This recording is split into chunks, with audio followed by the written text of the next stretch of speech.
the first few problems today, we are still kind of using the inverse trig functions. But the reason I have up there, make sure you have a calculator, is because the first three problems today are going to ask you to find it with a calculator. This is the exact opposite of what we were doing on Friday. Friday's direction said, don't use a calculator. Well, if you look up here, now it does say to use a calculator to approximate the value. That's something you have to really look out for on a test or a quiz. If it says use a calculator, decimals are fine. This says round to the nearest hundredth. If it doesn't say to use a calculator, or if it says not to, then you wouldn't want to use any decimals. So you always got to read those directions carefully. Okie doke. Something else to think about. Anytime it says to use a calculator, remember there's two different units of measure in trig, radians and degrees. So you really have to look and see which one you should be in.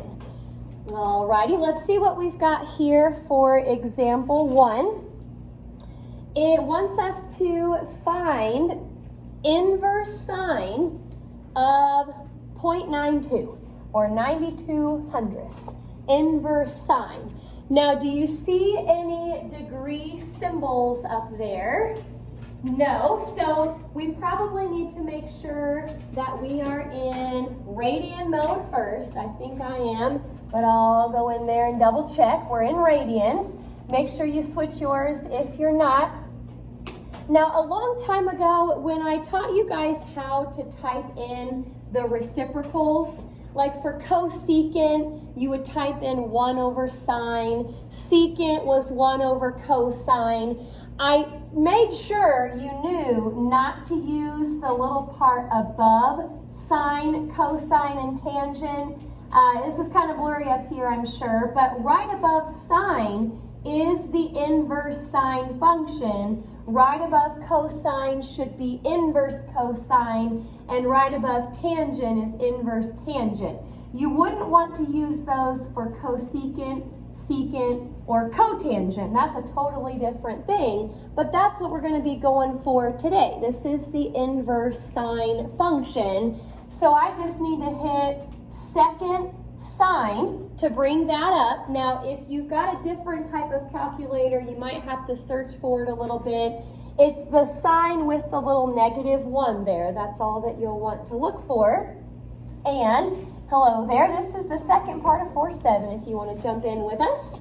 But by the time I type in the 0.92, what did it say? The nearest hundredth. So that means 2 decimal places. The 8 is going to round the 6 up to a 7. So just 1.17. That'll be it for number 1. Okie dokie. I'm going to put the next one up here. Let me know if you're having trouble finding that on your calculator. Sometimes you have to dig a little bit or even Google to find where some of these buttons are. So let me know if I can help. But number 2 now wants arctan of -0.2. Arctan of -0.2. They're probably trying to throw us off by putting it as arctan. But remember what I told you on Friday? Arctan is the same as inverse tan. It's just written with arc instead. But I'm still going to use, hello calculator. Oh, she's frozen. I'll give her a minute to come back to life here. But second tan is what we'll want to use. There she is, except it's not the inverse. Let me come back here. There we go. Second tan will give us the inverse tan. And it looks like we're going to have to round this here. It worked up here. I'm frozen. There we go. Thaw that out. There we go. So -0.2. You can put -0.20 if you want, but don't have to keep the 0 necessarily. So either way would be fine for number 2. And why not? We haven't done an inverse cosine yet. So for number 3, we are going to find arc cosine of 5.6. Arc cosine of 5.6. Again, arc cosine is the same as inverse cosine. So that's the button I'm going for. But let's see what happens here. Arc cosine of 5.6. It's going to give you back an error. Some calculators will tell you specifically what's wrong. Some won't. It doesn't really matter. But for this particular problem, 5.6 is not in the domain for inverse cosine. So we're just going to have to say either not possible, or you could say undefined. Something like that will work. But there might be some that you can't type in. It's just because that value is not in the domain. Okay, so just use a calculator, type it in. Remember, arc, whatever, is the same as the inverse. Not too bad. Any questions about those? All right, well, I'm going to switch the directions just a couple more times here. First of all, you don't necessarily have to copy this down if you don't want, because we've been doing this for a long time, and actually these are kind of on handy dandy already. But what I want you to remember for this next part of the lesson is basically SOHCAHTOA. Sine is opposite over hypotenuse. Cosine is adjacent over hypotenuse. Tangent is opposite over adjacent. Just a side note there.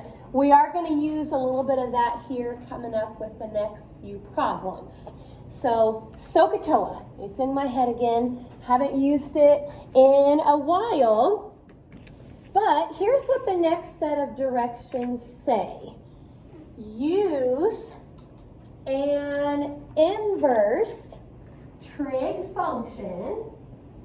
So either inverse sine, inverse cosine, or inverse tan. Use an inverse trig function to write theta as a function of x. Use an inverse trig function to write theta as a function of x. When it says as a function of x, that basically means that you're going to have x in your answer.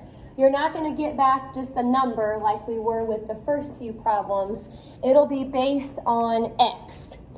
So they're going to give us a triangle here. You can sketch this real quick so you know later on what you started with.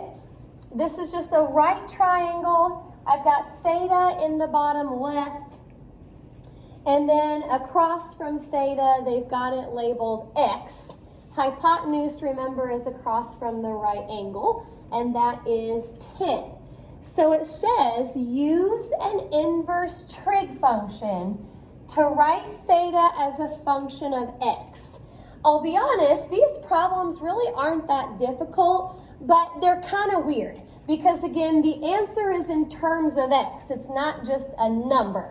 So what we want to think about first here is SOHCAHTOA, and based on this angle, theta, and based on everything else that they have labeled, we first want to decide if we're going to set this up using sine, cosine, or tangent. So look right here at theta. We don't know it yet, but we have the opposite side and we know the hypotenuse. So opposite hypotenuse, that is telling me to set this up with sine. So I'm just going to start it out over there. Sine of theta equals opposite, which is x, over hypotenuse, which is 10. Now it says to finish this, I haven't really used the inverse trig function yet, but that's where I'm going with this. we have to use an inverse function to write theta as a function of x. So let me kind of show you how this one works, and then I think you'll catch on for the rest of them. Basically, we want to solve this for theta. We want theta to be by itself. Right now, theta is with the sine function. Well, inverse sine will get rid of sine. It's kind of like when you're solving an equation, and if your variable is being multiplied by something, you want to do the opposite to get rid of it. That's kind of what's going on here. To get rid of sine, we're going to inverse sine both sides. Because like I said, the inverse sine and sine functions will cross out. So I know you may not have a different color to use, but I tried to just put that in red so it would stand out and you can see what just happened. We just took the inverse sine of both sides because once again, I'm trying to get theta by itself, and to get rid of sine, you inverse sine. Now, really, you've done all the work already at this point in the problem. Let's just cross those out, and you've got theta already by itself. I pretty much just left this the way it was, except I did put parentheses around that fraction, just so we know for sure that all of it is with the inverse sine function, but that's pretty much it. Again, the goal was to write theta as a function of x using an inverse trig function. Again, nothing that we really did there was difficult. It's just kind of weird how your answer is written as a function of x. Okay, we're going to try another one here. They're not all going to use sine. So let's see what we can do on number 5 real quick. The triangle kind of has the same shape, but now the bottom side is labeled 4, and the side over on the right is x plus 2. Okie doke. Again, the first step is to think about SOHCAHTOA and decide which function you should use to set up your equation. So here I am, and what they've labeled here are the opposite side and adjacent side. Opposite, adjacent. If I think about SOHCAHTOA, tangent is opposite over adjacent. So let's use tangent. Tangent of theta is going to equal x plus 2 over 4. And it's kind of the same idea as the last problem. It's just a different function. To get rid of tangent, this time we're just going to inverse tan both sides. The goal, again, is to get theta by itself written as a function of x. So those are going to go away. Now I've got theta equaling, and again, you probably don't have to do the parentheses. I just kind of did it to keep it all together. Theta equals inverse tan of x plus 2 over 4. Okie doke. If only we knew what x was, we could actually figure out what theta was. Any questions about those two? Little bit weird with the x's. Now I'm going to switch the directions one last time here for the last couple problems today. So it says to find, there might be one more part after this that we'll copy down, but first part says, find the length of the third side. Find the length of the third side of the triangle in terms of x. Find the length of the third side of the triangle in terms of x. Again, it'll have x's in it. You're not going to know what it is exactly. Now, one more thing up here. It says, then find theta in terms of x. Find theta in terms of x for all three inverse trig functions. Find theta in terms of x for all three inverse trig functions. Again, nothing that we do here will be real difficult. It's just kind of weird with the variables and not really having an exact answer.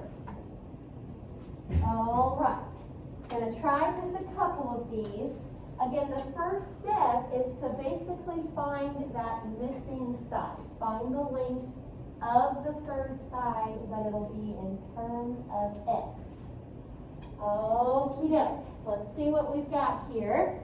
For number 6, I'll let you copy that down. Kind of the same shape here, but now we've got x labeled on the bottom, and the hypotenuse is 5. Okie doke. Now, don't jump to what we were doing on the last problems yet. We're not really doing exactly the same thing here. We'll do something similar, but the first part of the directions said to find the length of the third side in terms of x. So, you know, usually with a triangle, do you see kind of where this is going, first of all? What do we usually use with a triangle if we have two of the sides, but we want to find the third?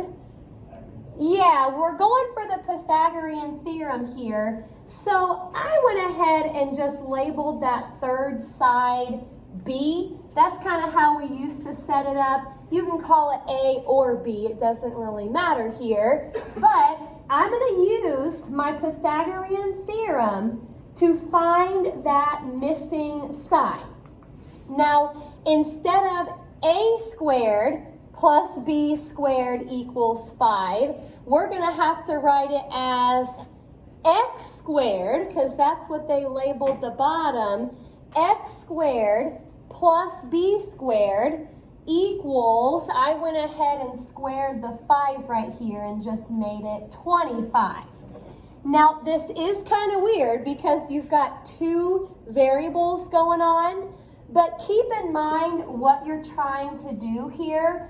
The directions wanted you to find the length of the third side. So once you set this up, you just want to remember that you're trying to solve this for B. You're trying to find B.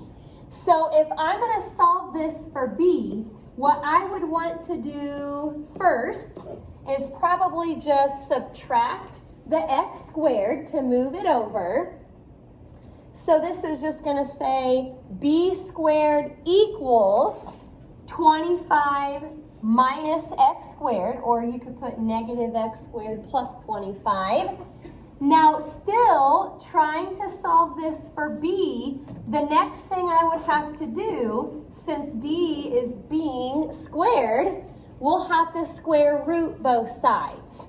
Now, to keep things simple here, we're just going to keep all of our square roots positive. This kind of looks like a triangle in quadrant 1 anyway, so don't worry about the plus or minus. But this, as strange as it looks, this is the length of the third side in terms of x. Again, what's weird with these problems today is you don't get back a number, you get back something in terms of x. So there's the first part to the problem. Now, I still have to do that last part that said to use all three inverse trig functions to set up equations.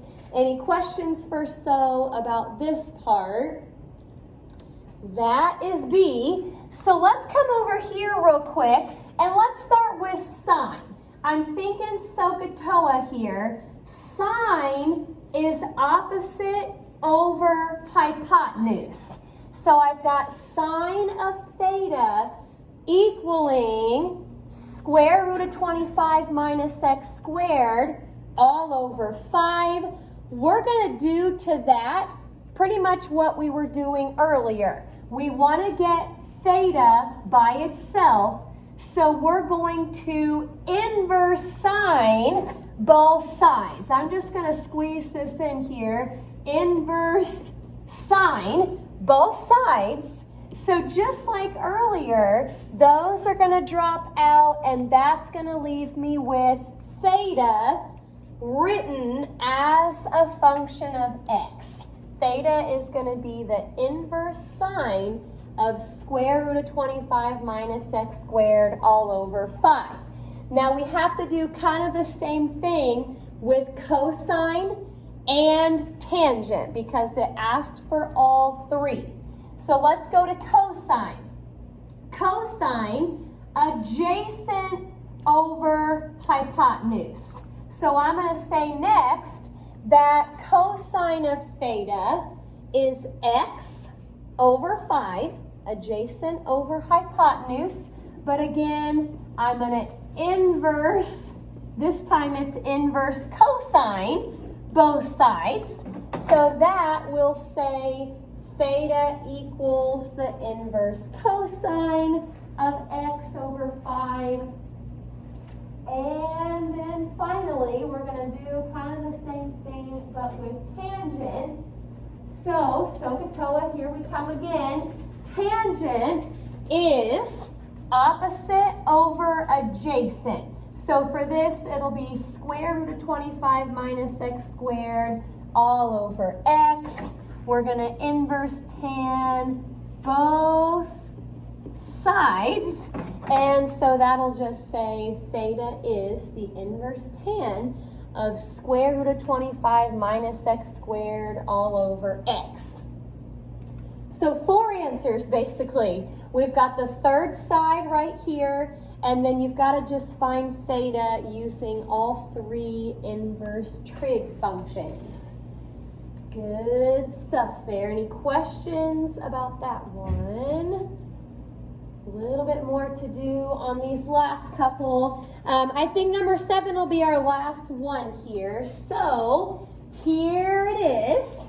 Let's see what we can do with this one. Got another triangle up there. 4 is the bottom. X plus 2 is over on the side. Well, again, with these last couple problems, you're supposed to find the third side first, the missing side first. In this case, it's the hypotenuse that we don't know. So I'm going to label that C, and I'm going to set up the Pythagorean Theorem to find out what C is as a function of x. Now this is going to look kind of weird, but remember, leg squared plus leg squared equals hypotenuse squared. So this will say 4 squared plus x plus 2 squared equals c squared. Now we might have a little bit more to simplify on this one. I'm going to take this out to the side for a second, and then I'll see what that ends up being. X plus 2 squared, we're going to have to write that out a couple times and then FOIL. Well, by the time I do that, it would turn into x squared plus 4x plus 4. But keep in mind, you still have a 16 out front. Let me go ahead and put this back into the problem. 4 squared turned into 16. And then x plus 2 squared, we can see off to the side there, that turned into x squared plus 4x plus 4. Well, I'm going to combine the 16 and the 4 real quick, And I may have also kind of switched this around. You don't have to do that if you don't want to. But I put the c squared up front in this step. But it equals now x squared plus 4x plus 20. Okay, that is c squared. But I want just c.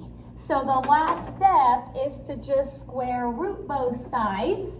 So again, as weird as it looks, c is going to equal the square root of x squared plus 4x plus 20. That is our hypotenuse. Okie dokie. I'm going to go to the side and do all of the inverse functions here in just a second. Any questions first about how we found c? Didn't really find it, but we kind of have what c is. All right, let's start with sine. SOHCAHTOA, sine is opposite over hypotenuse. Now, I know that we don't usually like to leave square roots on the bottom of a fraction, but in these problems, because we don't really know what x is, there's really no reason to try and rationalize that. So we're going to leave it like that, but again, I'll have to inverse sine both sides to get rid of the sign out front. So, as strange as it looks, theta equals inverse sine of x plus 2 all over the square root of x squared plus 4x plus 20. If only we knew what x was. Okay, let's do it again with cosine. Stop me if you have any questions or if you're not seeing something. Cosine is adjacent over hypotenuse. So adjacent would be 4 over the square root of x squared plus 4x plus 20. Well, by the time you inverse cosine both sides, that'll give you inverse cosine of 4 over square root of x squared plus 4x plus 20. And then finally, tangent. Tangent is opposite over adjacent. This one looks a little bit more normal. So x plus 2 over 4, inverse tan both sides, and you'll get an inverse tan of x plus 2 over 4. That is theta. Okay, so again, just make sure to watch the directions. Some of them you don't have to do all of that. You just have to pick one trig function and go from there.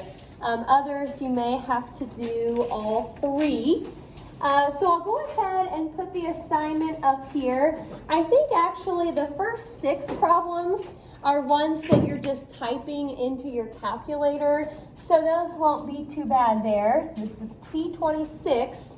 And then 45 to 52, those are some of the ones where you might be using just one trig function or maybe all 3.